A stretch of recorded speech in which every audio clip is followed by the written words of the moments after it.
My name is Julia Tian, and today I'm going to talk about the Maritime Labour Convention (MLC) 2006 and how well it supports the gender equality in the shipping industry. So before I start, let me introduce our group. Our group name is Holy Ship, and our group members are me, Julia Tian, Lai Jingxuan, and Yong Kian Ho.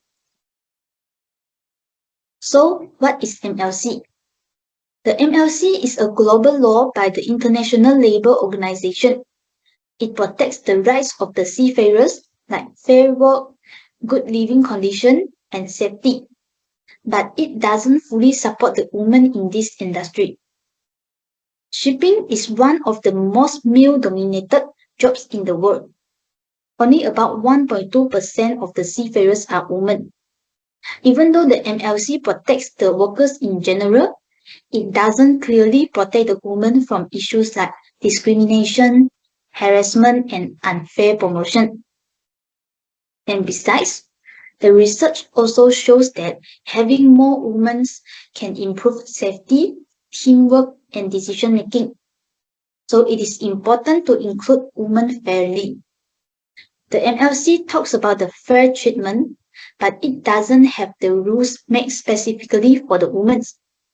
For example, it doesn't mention the maternity leave, support for the pregnant woman, or childcare. Many ships still don't have the separate bathrooms or the space for the women. And also, women who are being harassed often do not know where to report it or they're scared to report the incidents. So let's look at the first critique, which is the gender-neutral language. The MLC says that there should be no discrimination at the sea, but it does not clearly mention the women's issues. It used the general terms like seafarers without saying what challenges the female seafarers face. In the real life, the women at sea face the serious problem. For example, many women say they have been bullied, shot at, or even sexually harassed while working on the ship. But the MLC doesn't ask the shipping companies to train their crews to stop this behavior or to provide a safe and private way for the women to report the harassment. And because of this, the women are afraid to speak up. They're worried about being blamed or losing their job. So many cases go underreported. And another issue is work-life balance. Many women leave the maritime industry because there is no maternity leave, no childcare support, or no chance for flexible working hours. In comparison, the jobs in aviation have started adding the family-friendly policies to help the women keep working even after starting the families. If MLC doesn't change this, the women will continue to be excluded from the maritime careers. And another major problem is that the MLC is not strongly enforced. The MLC asks the flag states, and these are the countries where the ships are registered, to check if the ships follow the rules. But many flag states, especially those called the flags of convenience, only care about their business, not care about the workers' rights.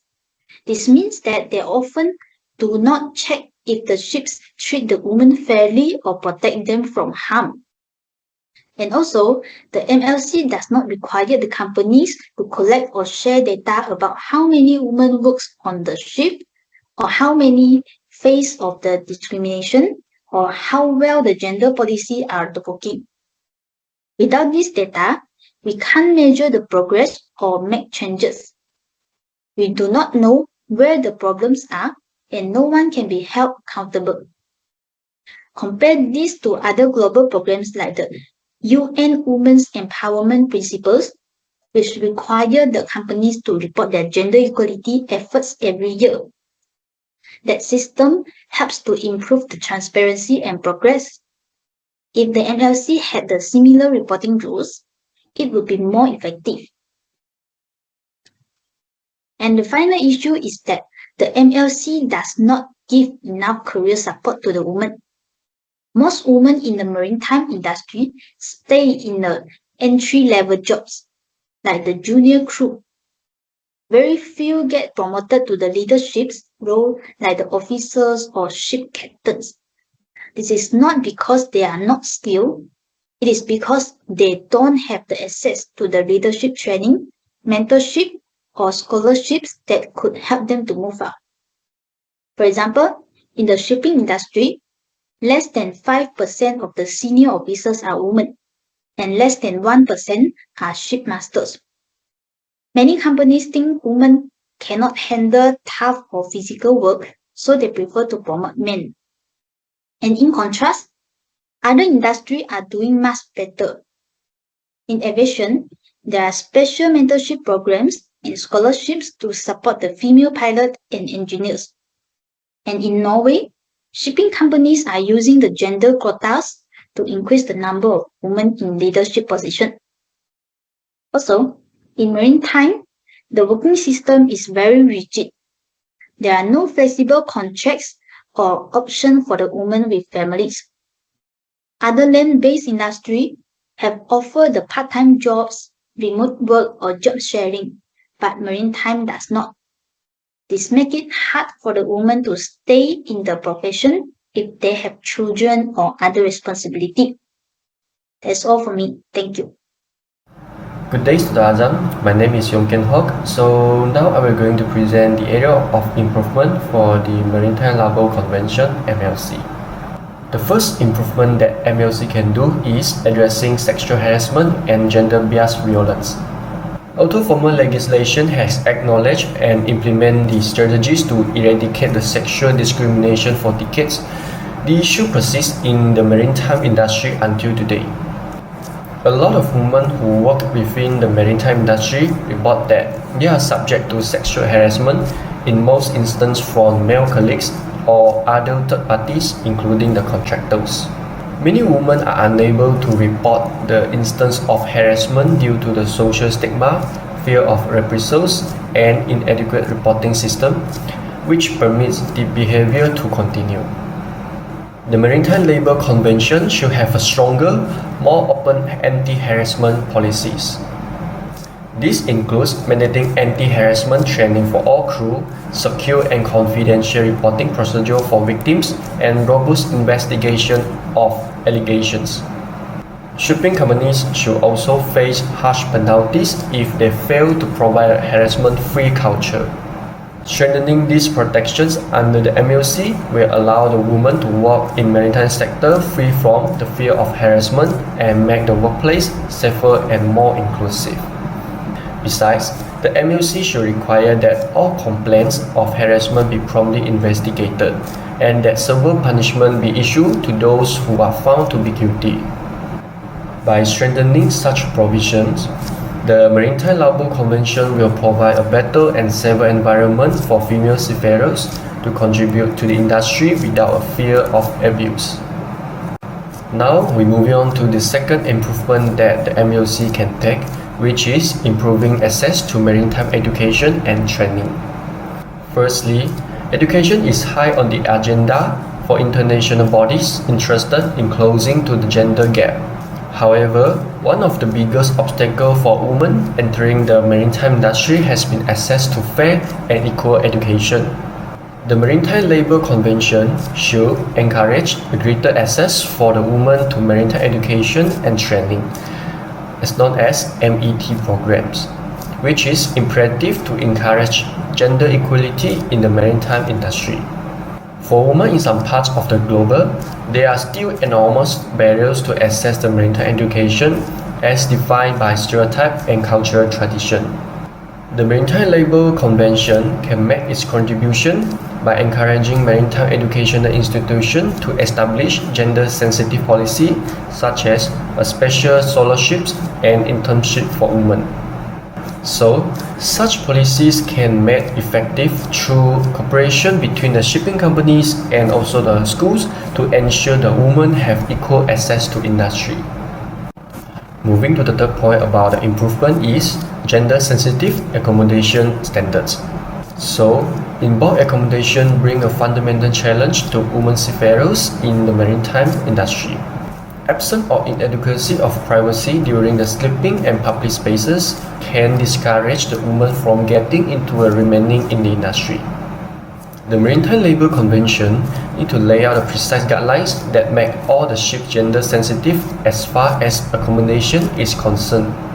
This recommendation could demand the furnishing of female private sleeping cabins within the women's sleeping quarters on all mixed ships or granting access to similar. Moreover, the Maritime Labour Convention can ensure reasonable sanitation and cleanliness facilities such as the single-sitting showers and lavatories to be specifically designated for women. In a further attempt to ensure the room's inclusivity, the Maritime Labour Convention can also guarantee that common rooms such as the dining halls, lounge, and also the recreation facilities remain gender neutral and accessible to both men and women on an equal basis of comfort and accessibility. Breaking the accommodation conundrum is central to keep the woman in the industry because it has a deep-seated impact on the woman's entire experience and feeling of security at sea. Demanding gender-sensitive accommodation, the Maritime Labour Convention will not only be improving the conditions under which women work, but also be assisting in bringing an end to exclusion on the grounds of sex and fostering a greater diversity at sea. That's all from me. Now I will pass the presentation to Jingxuan. Thank you, Kian-ho. I am Lai Shen, and now I will present about the suggestions for betterment towards sustainability. Social sustainability emphasizes on meeting the current needs while ensuring that future generations can fulfill their well-being and welfare. Therefore, the Maritime Labour Convention plays a vital role in the social sustainability of seafarers, particularly the female seafarers. Consequently, the Maritime Labour Convention should promote the greater participation of women in the seafaring profession, as the numbers of female seafarers in the maritime sectors remains low. This is because gender bias has consistently been a challenge across various industries, especially in the maritime industry. As such, Maritime Labour Convention can learn from the company that focus on gender equality like Maersk. Maersk had launched a woman seafarers cadet program in India during year 2022. By partnering with the Academy of Maritime Education and Training in Chennai, the program can enhance both the technical and interpersonal skills for women that wish to enter the maritime profession. Maersk also hosts an annual Eco at Sea conference where lawmakers, industry professionals, and female seafarers gather to address the challenges, identify the opportunities, and work together for the solutions. These programs have caused the increasing numbers of females to enroll in the maritime industry, where 45% of the women cadets were hired in both the deck and engine sectors in 2024. In conclusion, the Maritime Labour Convention has been a success in upholding the seafarers' rights, but it has not addressed gender-specific issues such as harassment, lack of maternity protection, substandard accommodation, and restricted access to leadership training and maritime education. To address this issue, the NLC needs to be revised to include gender-sensitive policies such as anti-harassment training, confidential reporting system, and penal action for non-compliance. Additionally, mentoring, quotas for leadership, flexible work terms, and improved accommodation standards can help to bridge the gender gap. The shipping industry must also promote an inclusive environment, as demonstrated by the Maersk Women Seafarers Cadet Program, which has seen a 45% of female cadet recruitment by 2024. That's all of our presentation. Thank you.